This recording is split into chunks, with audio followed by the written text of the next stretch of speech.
더불어민주당 당원 동지 여러분 안녕하십니까? 동작을 국회의원 이수진입니다. 검찰 개혁의 필요성과 방향에 대해 몇 가지 말씀을 드리고자 합니다. 오늘 진행되는 강의 내용은 다소 어려운 면이 있습니다. 하지만 최대한 간단하고 이해하기 쉽게 준비했으니 검찰 개혁이 왜 필요한지, 그리고 검찰 개혁을 하기 위해서는 우리가 어떤 방향으로 나아가야 하는지에 대해 알아보는 유익한 시간이 되었으면 좋겠습니다. 그럼 이제 강의를 진행하도록 하겠습니다. 그동안 검찰은 수사권과 기소권을 독점하고 무소불위의 권력을 행사해 왔습니다. 그 결과 국민의 인권 보호는 도외시 되었고, 검찰의 반복되는 비리와 제19 감사기식 수사 관행으로 인하여 검찰에 대한 국민적 불신은 더욱 커졌습니다. 먼저 우리가 검찰 개혁을 해야 하는 이유가 무엇일까요? 그 이유는 첫째, 국민의 인권을 보호하고, 둘째, 국민주권의 원리를 실현하기 위해서입니다. 국민주권의 원리를 실현한다는 것의 의미는 다시 말해 선출 권력에 의한 민주적인 통제가 이루어진다는 것을 뜻하기도 합니다. 앞서 말씀드린 바와 같이 우리나라 검찰은 수사권과 기소권을 독점하고 강한 검찰권을 행사해 왔지만, 해외의 사례를 살펴보면 우리나라처럼 검찰의 모든 권한이 독점된 경우를 찾기 어렵습니다. 영미법계를 대표하는 미국의 경우 검사는 기소의 주체일 뿐 실질적인 수사는 경찰이 주체가 되어 수행합니다. 특히 검찰이 경찰에 대하여 수사 지휘권을 행사하는 것이 아니라 검찰과 경찰은 상호 협력적 관계에서 수사 절차와 기소 절차를 이끌어갑니다.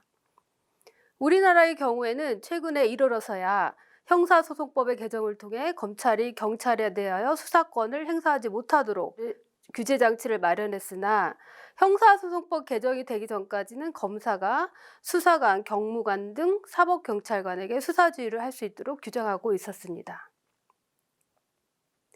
대륙법계를 대표하는 독일의 경우 제도적으로는 검사가 수사권과 기소권을 보유하고 있지만 검찰 내에 자체적인 수사 인력이 없기 때문에 실질적인 수사는 경찰이 전담하고 있습니다. 또한 독일은 기소 편의주의를 택하고 있는 우리나라와는 다르게 기소 법정주의를 통해 검사의 기소 재량권을 통제하고 있습니다. 여기서 기소 법정주의란 불기소 처분이 가능한 죄목을 법에 명시하고 그 외에는 검사의 자의적 판단 없이 모두 기소하도록 법적으로 강제하는 것을 뜻합니다. 반면 기소 편의주의는 검사가 범행의 동기나 기타 정황을 참작하여 재량에 따라 기소 여부를 결정하기 때문에 검사의 권한이 매우 크게 작용할 수밖에 없는 구조입니다. 검찰이 수사권, 공소제기권, 공소유지권을 독점하고 권한을 전횡한 결과 검찰 비위 사건도 끊이지 않게 되었습니다. 권력이 일부 집단에 집중될 경우 쉽게 부패할 수밖에 없기 때문입니다. 2010년대에 들어서만도 그랜저 검사 사건, 김학의 별장 성접대 사건 등 검찰 비위가 잇따랐으나 솜방망이 처벌로 국민적 공분을 샀습니다. 이에 검찰은 자체적으로 대검찰청 내에 감찰본부를 구성하기도 하였으나 2015년 후배 여검사를 아이스크림에 비유하여 성희롱한 남부지검 김모 부장검사에게 징계 없이 명예퇴직하도록 한 사례처럼 오히려 셀프 감찰, 부실 감찰 논란만 불러일으켰습니다.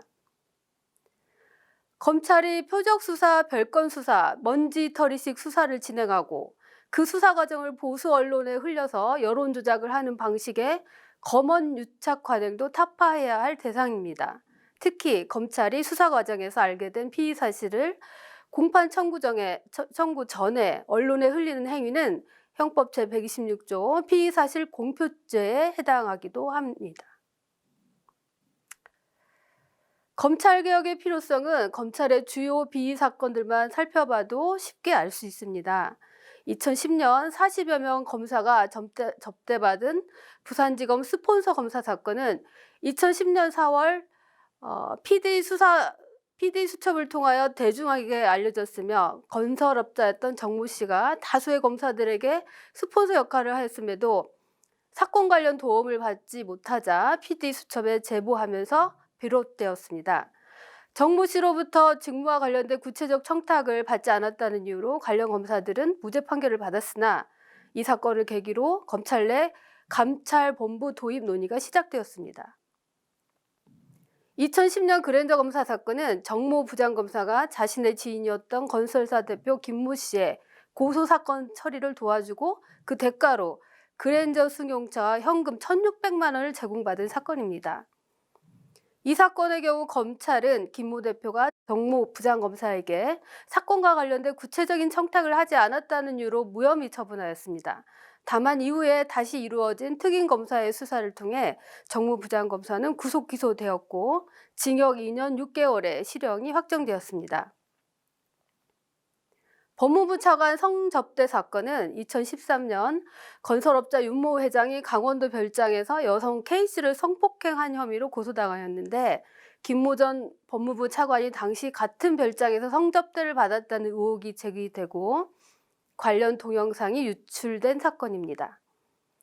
당시 검찰은 증거 부족으로 김 전 차관을 무혐의 처리하였는데 검찰 과거사위원회의 권고안에 따라 결국 김 전 차관은 2019년 6월 구속 기소되었습니다.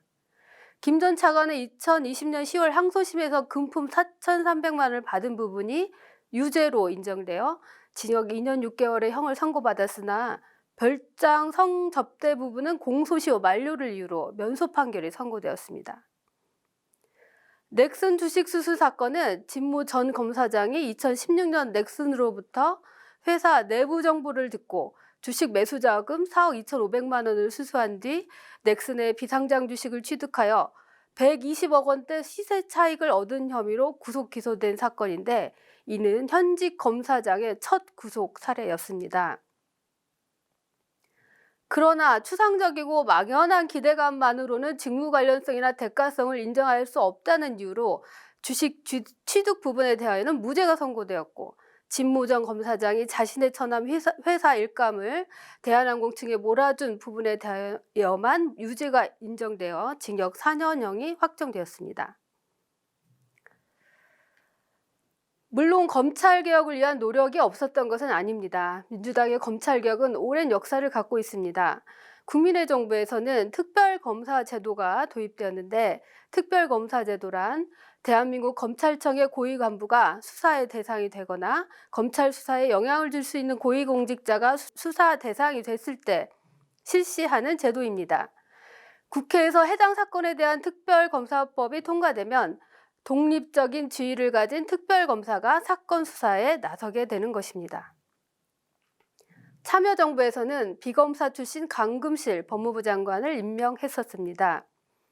법무부 장관은 검찰총장에 대한 수사 지휘권을 고려하여 검찰총장보다 사실 윗기수이면서 검사장급 이상을 지낸 검찰 고위간부 출신 인사들 중에서 임명하는 것이 관행이었습니다.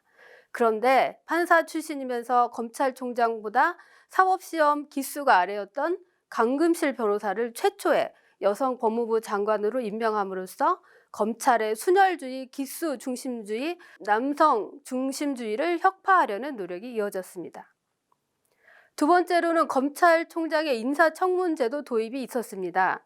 대통령의 인사권이 침해된다는 우려에도 불구하고 검찰총장 임명 예정자의 소신과 자질을 국민의 대표 기관인 국회에서 검증할 수 있도록 검찰총장 인사청문회 제도가 도입되었습니다. 다음으로는 검찰인사위원회를 심의기구로 격상시킨 것입니다. 법무부 장관이 자문기관에 그쳤던 검찰인사위원회를 심의기구로 격상하였습니다. 이뿐만이 아닙니다. 참여정부에서는 구검찰청법 제7조를 개정하여 검사 동일체 원칙을 폐지하였습니다. 검사 동일체 원칙이란 특정 사건에 대한 처리 기준 및 결정은 모든 검사가 똑같아야 한다는 원칙을 말합니다. 하지만 검사 동일체 원칙으로 인해 상사의 판단과 결정을 부하 검사들에게 종용, 강요한다는 비판이 끊이지 않았습니다. 이에 구검찰청법 제7조 1항에서 검사는 검찰 사무에 관하여 상사의 명령에 복종한다라는 표현을 삭제하고 상급자의 지휘 감독에 따른다라고 변경하였습니다. 또한 동조 제2항에서는 검사는 구체적 사건과 관련된 제1항의 지휘 감독의 적법성 또는 정당성 여부에 대하여 이견이 있는 때에는 이의를 제기할 수 있다라고 이의 제기권을 규정하였습니다. 다음은 현재의 문재인 정부입니다. 문재인 정부는 검찰개혁의 일환으로서 1996년 처음 논의된 지 23년 만인 2019년 12월 공수처법이 국회 본회의에서 가결되어 마침내 공수처를 출범시켰습니다. 검경 수사권 조정을 위해 경찰에 1차 수사권 및 수사 종결권을 부여하였고, 검찰의 직접 수사 개시 범위를 6대 범죄와 경찰 공무원이 범한 범죄 등 일부 범죄로 한정하였습니다. 또한 검찰에 경찰에 대한 보안 조사 요구권, 시정 조치 요구권 등을 규정하였습니다. 다만 수사권 조정이 이루어졌음에도 여전히 검사에게 수사권이 남아있어 추가적인 수사권 기소권 분리 논의가 이어지고 있습니다. 구체적인 내용은 뒷부분에서 다시 설명드리겠습니다. 나아가 법무부의 탈검찰화 추진을 위해 법무부 주요 보직의 검사 임명 제한을 통해서 법무부의 탈검찰화 추진을 추진하고 검찰에 대한 감찰권을 강화하였습니다. 또한 작년 12월 더불어민주당은 검찰개혁특별위원회를 출범하였습니다. 검찰개혁특위에서는 검찰개혁과제 및 주제별 책임위원을 선정한 뒤 장단기별 검찰개혁과제를 만들어 2021년 2월까지 관련 입법을 완료할 예정입니다. 아울러 법무부 산하 법무검찰개혁위원회가 내놓은 이행 권고안들을 중심으로 그 이행 사항을 점검하고 향후 개혁 방향을 논의하였고, 수사 기소권 완전 분리, 법무부 개혁, 검찰 조직문화 수사 관행 개선, 검찰 인사 직제 개혁, 수사권 조정 후속 조치 점검의 5개 주제로 세분화하여 검찰 개혁을 추진하기로 하였습니다. 검찰개혁 관련 법안 처리 현황을 말씀드리겠습니다. 먼저 공수처법이 2019년 12월 국회 본회의를 통과한 것을 시작으로 2020년 1월에는 검경 수사권 조정과 관련된 형사소송법과 검찰청법 개정안이 통과되었습니다. 계속해서 공수처를 정상화하고 검찰개혁에 대한 국민적 열망에 부응하기 위하여 국회에서는 2020년 12월 공수처법 개정안이 통과되어 공수처장 후보 추천위원회 의결 정족수가 기존의 6인에서 5인으로 변경되었습니다. 아울러 공수청법과 중대범죄수사청법이 각각 2020년 12월, 2021년 2월에 발의되었고, 수사권과 기소권을 분리하는 내용의 추가 법안이 2월 중 발의될 예정입니다.